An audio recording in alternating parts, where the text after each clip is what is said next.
ሰላም ጤና ይስጥልኝ ተመልካችና አድማጮች ኢትዮጵያውያንና ትውልደ ኢትዮጵያውያን በዓለም ዳርቻ ያላችሁ ሁሉ ሰላማችሁ ይብዛ እያልን ዛሬ ከምንመለከተው በአይነቱ ልዩ የሆነ መረጃ እጀላችሁ ቀርብ ያለሁኝ የመንግስት ያቀርበላቸውም የሰላም ጥሪ ተቀበሉ አሉ። ይሄን ጉዳዮች ሁሉ እንዳስሳለን። ነገር ግን በአይነቱ ልዩ ከሆነው መረጃ በቀጥታ የምናልፍ ይሆናል። በሰሜን ወሎ ዞን እንዲህ የምንመለከተው ቀጥታ ጉዳያችን ስንገባ በሰሜን ወሎ ዞን አይኑ ቡግና ወረዳ ተብሎ በሚታወቀው ቀጠና የሀገር መከላከያ ሰራዊት እንዲሁም አድማ መከላከል ፖሊሶች በጥምር ጦሩ ባደረገው ኦፕሬሽን እነዚህ ተሽከርካሪዎች እንደምንመለከታቸው መከላከያ ሲደርስባቸው ጎማቸውን በመፍታት የሚፈልጉትን ነገር በመፍታት መኪናውን ሳርም በማልበስ ሲፈልጉ ደግሞ በእንጨት እየጫኑ ሲገለገሉበት የነበረውን በምስል ይጀላችሁ ቀርብ ያሉ እንደምትመለከቱት እጅግ ያማን እንደ አንድ ኢትዮጵያዊነት እኔም በጣም ነው ፊልም አድርገው በጣም ነው የሚቆጨው።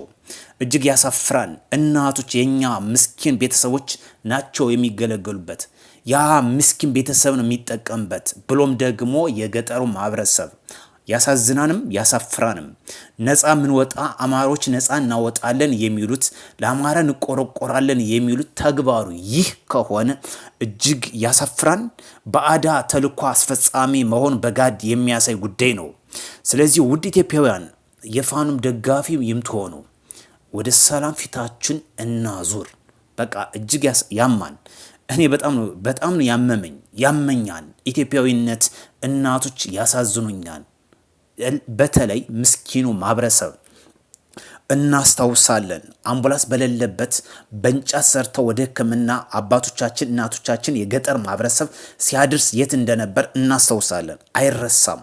ዛሬ ደግሞ ያ ግፍ አልበቃ ብሎ የማህበረሰብ የሚያገለግልን አምቡላንስ ለትራንስፖርት በላይ ደግሞ የእንጨት ማመላለሻ ሲፈልጉ ደግሞ ጎማቸውን በመፍታት ሲፈልጉ ደግሞ በማቃጠል ይህ ከሆነ የአማራ ተጋድሎ እጅግ የሚያሳፍር ነው። ለዛ ነው በምክንያትም እኛ ለነጻነት የምንታገል ከሆነ እነዚህን ድርጊቶች መፈጸም የለብንም። ስለዚህ ይብቃችሁ፣ ፊታችሁ ወደ ሰላም አዙሩ፣ ለሰላም ዘብ ቁሙ። ለማህበረሰቡ የምትታገሉ ከሆነ ቅድሚያ ስጡ የምለው እንደዚህ አይነት ጉዳዮችን ስለምንመለከት ነው።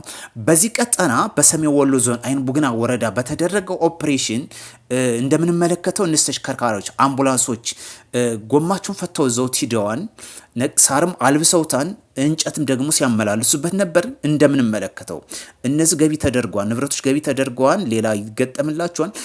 እንዲሁም ደግሞ ኮምፒውተሮችን፣ ኪቦርዶችም የሚያገሉ ኤሌክትሮኒክስ ውጤቶች የነበሩትም የማህበረሰብ የነበሩትንም ገቢ ማድረግ ተችሏል። በጣም ያማን ባይዞይ እጅግም ይቆጫን እንደ አንድ ማህበረሰብ እንደ አንድ ኢትዮጵያዊነታችን። ስለዚህ በሀገር ውስጥም በሀገር ውጭም ያላችሁ ዲያስፖሮች ከተግባሩ አንጻር ለሰላም ቅድሚያ ሰጣችሁ እንድሰሩ ማሳሰብ እንፈልጋለን። ከጦርነት የምናተርፈው ትርፍ የለም፣ ተጠቃሚም አይደለም። ውጤቱ የምናየው ልክ ይህን ይመስላል። የወንበዴ ዋሻ እያደረግነው እየተመለከትን ነው የሚገኝ። ስለዚህ በልዩ ሁኔታ ዛሬ ከምንመለከተው እስካሁን ድረስ ካየሁት እንደዚህ እጅግ የሚያሳፍር ጉዳይ አላየሁም። የሚታገሉት ለማን እንደሆነ አንዳንዴ ጥያቄም ይፈጥራል። ለማን እንደሆነ እጅግ አሳፋሪ ጉዳይ ነው። ስለዚህ ኢትዮጵያውያንና ትውልደ ኢትዮጵያውያን ለሰላም እንዲሰብኩ ለሰላም እንዲሰሩ እንዲሁም ደግሞ ቅድሚያ ለሰላም ሰጠው ለንግግር እንዲሰሩ ማሳሰብ ፈልጋለሁ። ከዚህ በላይ የማህበረሰብ መጉዳት ሌላ ተጽዕኖ የለም።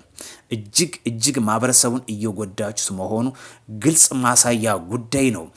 ሌላኛው በዚሁ ቀጠና በደቡብ ወሎ ዞን ኩታበር ተብሎ በሚታወቀው ወረዳ ቀበሌ 7 በተብሎ አባሳላም ተብሎ በሚታወቀው ቀጠና ላይም ህግ የማስከበሩ ዘመቻ ተወስዶ በርካቶች ገቢ ማድረጉ አሁን የወጣ መረጃ ነው። በሌላኛ መረጃ ደግሞ የመንግስት ያቀርበላቸውንም የሰላም ጥሪ ተቀበሉ አሉ። በደቡብ ጎንደር ዞን ሊቦ ከምከም ወረዳ ላይ መንግስት ያቀርበላቸው ወደ 8 የሚደርሱ ልዩ ቦታው ማንቶ ገራ ተብሎ በሚታወቅ ቀበሌ ላይ እስከነሙሉ ትጥቃቸው ባህላዊ ሲጠቀሙበት የነበረው መሳሪያ እንደያዙ ሰላም ቅድሚያ ሰጠው ገብቷል። ቴንኪዩ እናመሰግናለን። ቀሪ ወንድሞችም ለሰላም ስጡ። ሰላም ይቀድማል። እርግጠኛ ነኝ ልንገራችሁ፣ አሁን ፋኑ ስልጣን ቢሰጠው በፌዴራል መንግስት ያከሰረውን ያወደሙ መልሶ ሰርቫይቭ ለማድረግ አይችልም። ባጭሩ አይችልም። በቢሊየን የሚደርስ ዶላር አውድሞታል። ይሄ የተረጋገጠ በጥናትም ይፋ የሆነ ነው። ስለዚህ ይብቃ። መልሶ ክልሉ ወደ ነበረበት ለማገገም እናንተ ታጥቃችሁ የገባችሁ ፊታችሁን ወደ ሰላም ማዞራችሁ አይነተኛ ሚና ነው። ለዛ ነው በምክንያት የእናንተን ድርጊት ማወግዘው በምክንያት ነው። አሁን ባይዞይ በርካቶች ማህበረሰቡ ያውቃል። በትንሽ ርቀት ኬላ በሚል ሰበብ ቁማችሁ ይዘርፋ እያካሄዳችሁ ነው የሚገኙት። አስፓልት ዳር ትግሉ ይሄ ነው። በቃ ትግሉ ይህ ነው። የእናት አምቡላንስ አሁን በየትኛው ሳይንስ ነው የእናት አምቡላንስ ለግል መጠቀሚያ እንጨት መጫኛ ጎማ ፈቶ ይሄን ያለ ምን አይነት ባዳና ባንዳነት ጉዳይ ነው። እጅግ ያሳፍራል። ስለዚህ ነው እናንተ ይብቃችሁ፣ ተመለሱ። ታጥቃችሁ ያላችሁ ወንድሞች ተመለሱ። በዓለም ዳርቻ ያላችሁም የፋኖ ደጋፊ ነው የምትሉት እባካችሁ ሰከን በሉ። በሰሜን ወሎ ዞን የተደረገው ስራ አሳፋሪ ጉዳይ ነው። ሰሜን ወሎ ዞን አይነ ቡግና ወረዳ ተብሎ በሚታወቀው ቀጠና ላይ እነዛ አምቡላንሶች እጅግ አሳፋሪ ነው እና ስለዚህ እንደዛ አይነት ድርጊቶችን ለማወገዝ ከስር መሰረቱ የፋኖ መሪ ነን የሚሉ የፋኖ ስፖንሰር ነን የምትሉት እናንተ ሰከን ባለ በሰከነ አስተሳሰብ ለማህበረሰብ የምትታገሉለት ከልባችሁ ከሆነ ቅድሚያ ለሰላም ስጡና ተደራደሩ። ወደ ሰላም ፊታችሁን አዙሩ። ከዚህ በላይ አሳፋሪ ድርጊት የለም። ስንት ምስኪኖች አሉ። ኢቨን እችን ፎቶ ለምሳሌ ጆይን በማርገብ እችን ምስኪን እናት እሸት እየሸጡ ነው። በአጋጣሚ ጠይቂያታለሁ። እንግዲህ እሸት የገበሬ ትልቁ ደሞዙ ምርቱ ነው። ከምርቱ ደግሞ ከሚያገኘው አመት እስከ አመት የሚዘልቅበት ደሞዙ ነው። ነገር ግን ለዕለት ሰርቫይቭ የሚያደርጉበትን እሸቱን እየቀጠፉ ይሸጣሉ። ነገር ግን እሸቱ የሚሸጡት ለዕለት ጉርስ እንዲሆን ነው እንጂ ደርቆ እሸቱ ፍሬውን ቢያቆዩት ጥሩ ነገር ያዘልቃቸዋል።